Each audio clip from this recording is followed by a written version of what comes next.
ki. Bunlar aynı bayramda.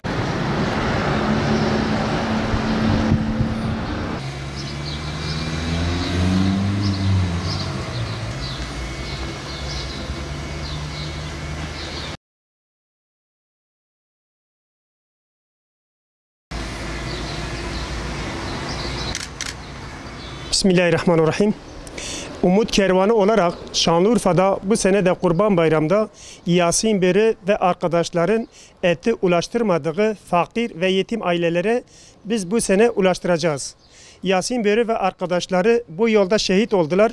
Biz onları bu yolu sürdüreceğiz, unutmayacağız, unuturmayacağız inşallah. Yasin Beriler her bayramda yaşıyor, canlıdır. Aramızda yine et dağıtıyorlar.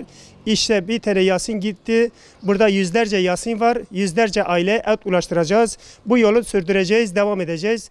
Katkıda bulunan herkesten Allah razı olsun. Teşekkür ediyoruz. Ben Yasin et dağıtıyorum. Bir Yasin gider, 1000 Yasin gelir. Şehit Yasin Börü, yolun yolumuzdur, davan davamızdır. Ben Yasin Börü, Yasin ulaştıramadığı etleri ben ulaştıracağım. Ben Yasin Börü, bu sene de fakir ve ihtiyaç sahiplerine et dağıtıyoruz. Şehit Yasin ve arkadaşlarının ulaştıramadığı etlerini ulaştıracağız. Yasinler ölmedi, Yasinler yaşıyor.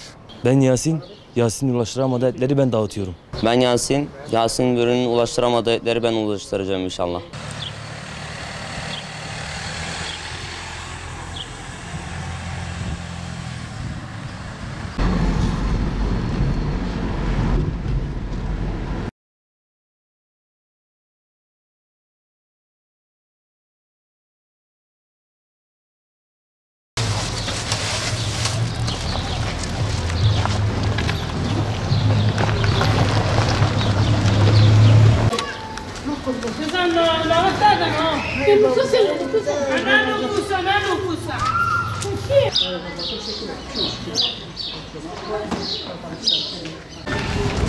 Bir dakika abi.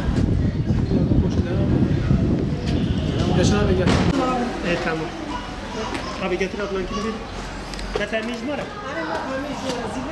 Zile pas.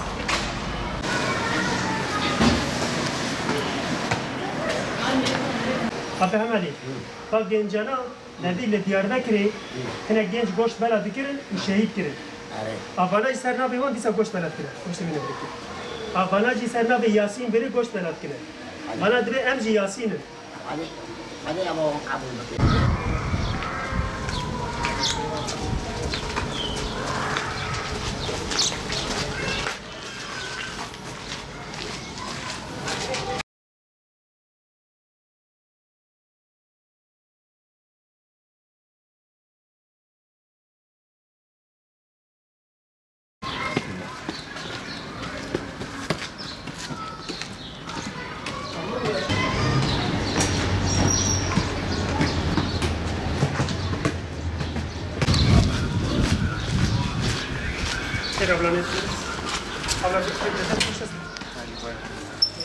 Bak gencana le Diyarbakır'ı dedi Yasin beri u hevali khar goşt bela dikirin u şehit kirin.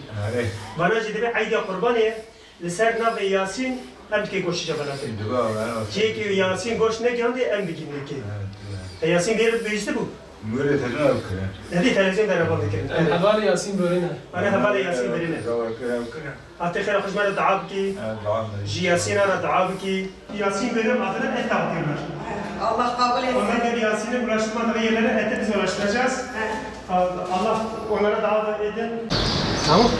Getirin hani ağır bir ha. Bize dua edin.